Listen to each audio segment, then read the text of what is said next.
Humupa na ang baha sa ilang lugar na sinalanta ng hagupit ng habagat at tulad na lang sa Lagos Nilad sa Maynila na ngayon nadaraanan na ng mga sasakyan. May ulat on the spot si Steve Davis. Steve? Pia, pabugso-bugso ang buhos ng ulan dito sa ating kinaroroonan. Nasa tapat tayo ng Manila City Hall. Kanina medyo umiinit na rito pero ngayon lamang bumusa naman yung ulan at saka tumitila. Ganyan yung lagay ng panahon sa mga sandaling ito dito sa ating kinaroroonan sa P. Burgos Street. Ito kung mapapansin mo, Pia, yung karamihan sa mga sasakyan nasa gitna yan dumaraan. Paano ba naman kasi hanggang gutter pa yung baha dito sa kalsadang ito, kaya karamihan dun sa mga sasakyan gumigilid sila para maiwasan nila yung malalim na portion nitong kalyeng ito. Namataan natin itong mga tauhan ito ng MMDA na ngayon nagsusukat sa bahagi ng Lagos Nilad kasi kung matatanda mo, madalas binabaha yung area ng Lagos Nilad na yan. Kaya nga may pinanukala sila na proyekto kabilang dyan yung pagsasaayos o yung pagpapalaki ng drainage sa bahagi na ito ng P. Burgos kasi hindi na raw kinakaya nung volume ng tubig, yung volume ng tubig, kaya ang nagiging dahilan lahat napopondo sa ilalim ng Lagos Nilad. Pero sa mga sandaling ito, Pia, passable na to all types of vehicles itong Lagos Nilad, kaya kung mapapansin mo tuloy-tuloy ang daan ng mga yan. Pero ang plano ng MMDA bukod dun sa pagpapalaki ng drainage ay paglalagay pati ng isang pumping station para maging katuwang sa may bahagi ng Romualdez para nang sa gayon yung mga tubig na naiipon dito sa gilid merong pagpupuntahan. Ang plano ng MMDA tinatayang aabot daw yan sa 40 million pesos para nang sa gayon maisaayos at maiwasan yung pagbaha sa tapat nitong Manila City Hall. Alam mo, Pia, bukod dun sa problema sa pagbaha sa portion na ito, isa sa mga inaalala ng mga motorista ngayon yung mga potholes, yung mga butas. Kadalasan kasi, Pia, yung mga kalsada natin dahil aspaltado yung mga yan, kapag nababad sa tubig, ang nagiging problema, nagkakaroon ng mga butas-butas, yung mga bitak-bitak. Kaya nagiging dahilan para malubak yung karamihan dun sa mga motorista na dumadaan. Ang sinabi sa atin, ganun daw talaga yung karakteristika ng aspalto. Kapag nabasa ng tubig, nagkakaroon ng pagbibitak. Pero ang pangako ng DPWH ng ating makausap kanina, si DPWH District Engineer Mike Macud, ay sa loob daw ng 2 araw, kung posibleng umaraw na bukas, sa Sabado at Linggo, tatrabahuhin daw nila para nang sa gayon yung mga potholes na yan ay maiwasan na. Kasi na-observe yung mga potholes na yan sa may bahagi ng Ross Boulevard, sa may bahagi ng southbound ng Magallanes EDSA. Kaya nga karamihan dun sa mga motorista, iwas ng iwas yung mga yan. Ito yung dinadaanan natin. Kanina rin, Pia, namataan natin yung mga tauhan ng Manila City Hall na nilinis na itong mga drainage na ito.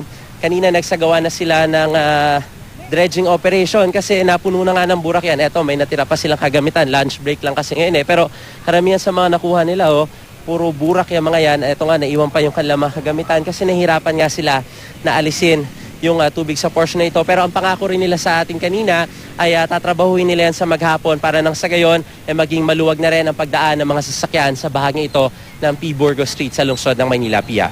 Steve, kapag trinabaho nila yan ng buong maghapon, tingin ba nila o tansya nila, matatapos nila yan? Ang problema lang kasi dyan, Pia, huminto yung ulan ngayon, pero mamaya bubuhos na naman. Ganyan kasi nagiging karakteristik At saka yung nahihirapan sila dito kasi habang kinakalkal nila ito, nahihirapan sila dahil puro burak, masyadong malalim. Kaya ayan, tinan mo, pag inangat nila yan, eto, nahihirapan lang tayo pero ayan, medyo malalim-lalim na ito, Pia, pero pansinin mo, malalim pa rin yung baha.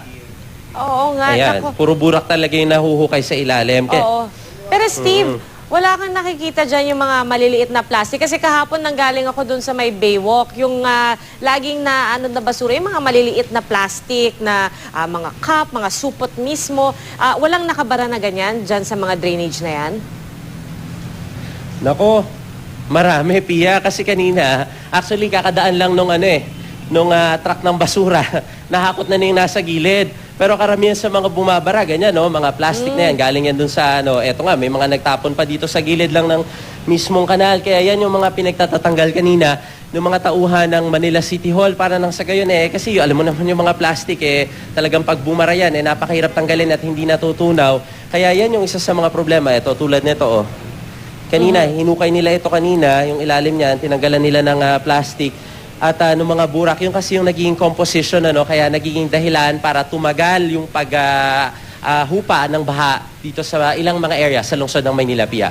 Alam mo, Steve, natatandaan ko yung sabi dati ng MMDA, yung mga maliliit na basura, pansamantalang ibulsa para hindi nakakaabala dyan sa mga drainage, di ba? At talaga namang, kung pwede naman natin hintayin hanggang umabot tayo sa bahay, doon na lang natin itapon, di ba? Pero Steve, kamustahin ko lang, no? Kasi yung nakikita namin doon sa video mo, parang maluwag na yung daloy ng trapiko. Doon sa ibang lugar ba sa Maynila na naikutan mo, may napansin ka ba na pagbibigat ng daloy ng trapiko? So far, Pia, yung inikutan natin kanina, nanggaling tayo kasi ng GMA, no? So dumaan tayo ng May Rodriguez, patungo ng Santa Mesa, hanggang makaabot tayo ng Menjola, medyo maluwag-luwag naman ang daloy ng trapiko. Nagkakaroon lang ng pagbabagal. Pia, mapapansin mo yan kapag may mga potholes, kasi iniiwasan syempre ng mga motorista yan. Pero so far, itong portion na kinaroroonan natin, Ito, tinan mo dito, pakita ko lang sa inyo, yun, nagbabagal sila doon kapag medyo malalim-lalim yung baha dun sa gilid, kasi gutter deep pa rin yan. So, gumigit tayo mga sasakyan, kaya mapapansin mo, medyo makapal-kapal ang volume. Pero on a normal day, sa mga ganitong oras, hindi naman daw ganun kabigat ang daloy ng trapiko rito, Pia. Alright, at mukhang pati yung mga motor nakakadaan na. Naku, Steve, maraming salamat. Baka mamaya makita ka namin dyan na naghuhukay na at tumutulong doon sa pag-alis ng mga burak at iba. Pero Steve, maraming salamat sa'yo. Si Steve Dailisan po nagulat live mula sa Maynila.